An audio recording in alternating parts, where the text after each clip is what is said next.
So do you remember the Cassie video that went viral right in the hotel room? Yeah. There is a 15-minute version of the video that has finally came out during the trial now. We're going to go through the highlights because when we saw it go viral, it was him attacking her and dragging her back. And we didn't really have that much context and know what happened. But now we have her testimony and testimony from the security guard who came up there. This is a key piece of evidence because it shows the violence that was perpetrated on Cassie, that she is alleging, and is a kind of a look into the life that they were living. Now, if you've been paying attention, the Diddy trial is well underway, and there's been a lot of back and forth about Cassie's, well, a lot of the case at this point is built around Cassie's experience with Diddy, their freak off parties, how, you know, he had her rubbing, you know, other man's juices on him, how he had her sleeping with male ex-workers, how he basically forced her to do these freak offs regardless, literally having her perform for days straight, sores in her mouth because of how much head she was given, making her perform, or getting urinated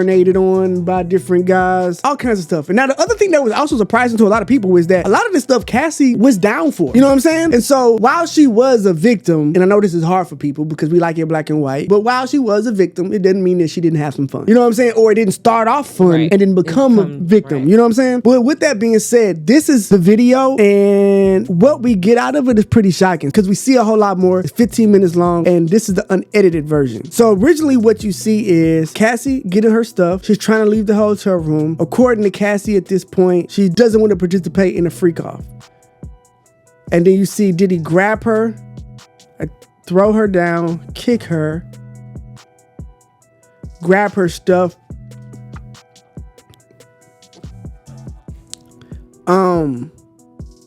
He drags her back a little bit. Now, apparently, he's trying to get her back, and at this point there is, I believe, one other person in that room. We're gonna go over it in a second. So Cassie then proceeds to, at this point she's defiant, right? She gets on the phone, and this is when she calls security saying she needs help, right? Now, this is where it gets scary. He comes out. He sees her on the phone with security. Look at how he looks at her. He pauses, and he takes a breath. Like, this bitch got me fucked up. Watch this. He freezes.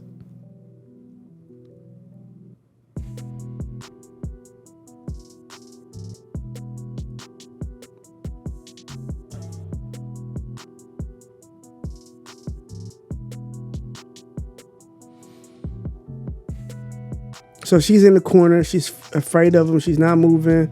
He's going back and forth. It looks like he's trying to convince her, yell at her. Security finally gets there. So according to the security guard, now he, I believe, has just went on to testify today. Now, apparently he was talking to her, and according to his testimony, Diddy was basically saying that she wasn't about to go nowhere. And he had not seen the video, so he didn't know that they had been physical at this point. So he's just thinking that it's them going back and forth. He don't know what's going on, but she's saying that she wants to leave. So he was saying, well, if she wants to leave, we have to let her leave. You know what I'm saying? And so apparently, I believe he said that in the room there was like a guy in dark clothes. Like, it was another guy, I guess, that kind of supports her, like, you know, trying to leave.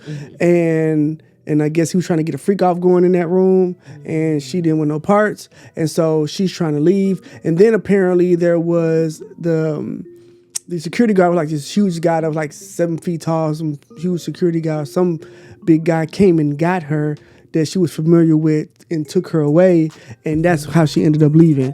But this whole ordeal with them going back and forth, the fight, they go back and forth for the security guard, he went and told everybody exactly what happened. So, and you can see, he's just going back and forth. I mean, honestly, there was a lot of talk about this video, right? And it is a bad video. But the problem is they're still going to have to make this a RICO. And a lot of people don't understand. P. Diddy is not being charged with R-wording her. He's not being charged with assault. He's not being charged with domestic violence. He's not being charged with abuse. He's not being charged with assault on a family member. He's being charged with a RICO. You know what I'm saying? Among other things, sex trafficking, whatever. But part of that is you committing crimes in furtherance of the criminal enterprise, right? So the idea is they're showing this to prove that she was being coerced, she was being beat, she was being forced, and she was being made to do these freak offs. The problem is that in her testimony, they're gonna have to deal with the fact that she says that she was in love with Diddy. She says that he R-worded her one night, then a couple of weeks later, she was having consensual S with him, while at the same time, she was dating her now husband. So she's dealing with both of them at the same time. They have text messages and now her talking about how much she loved him, how much she wanted to have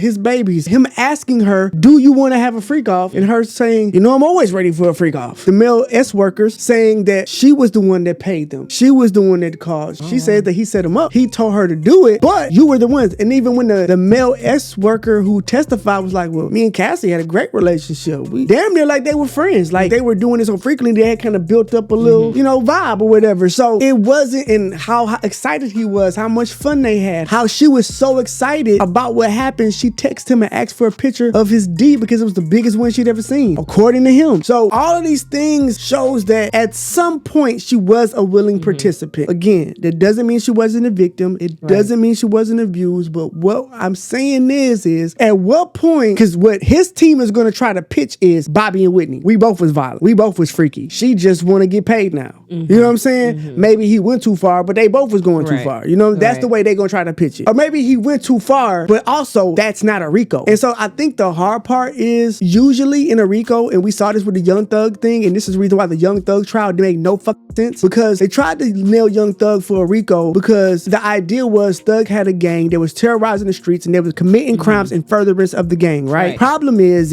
Young Thug had all the money. All the niggas that was committing crimes was broke. So there's no way that they can commit crimes in furtherance of the gang because there's nothing for the gang to gain. They're not selling drugs for money. Like there was never no kingpin organization where they were running the streets and making money from it. None of that happened. These dudes was like the ones that did sell drugs were small level drug dealers, and none of them were selling drugs for Young Thug. And when they shot people because of their beef. That didn't do with him. So with this is you have Cassie saying, hey, I was in a freak off. You want to know that they showed a tape of the freak offs to the judge? You want to know why Cassie's the only one that's there? Because she was the only one that didn't have fun. Everybody else having fun. Everybody else want to be there. It's a Diddy freak off. Ain't nobody there that don't want to be there. Everybody think you want to be there. You know what I'm saying? That's the thing that makes this weird, because at one point is it just Diddy being freaky and abusive. He should be in jail for that. Right. But also that's not a RICO. So you saying that the criminal enterprise was him getting freaky. That's what this all is.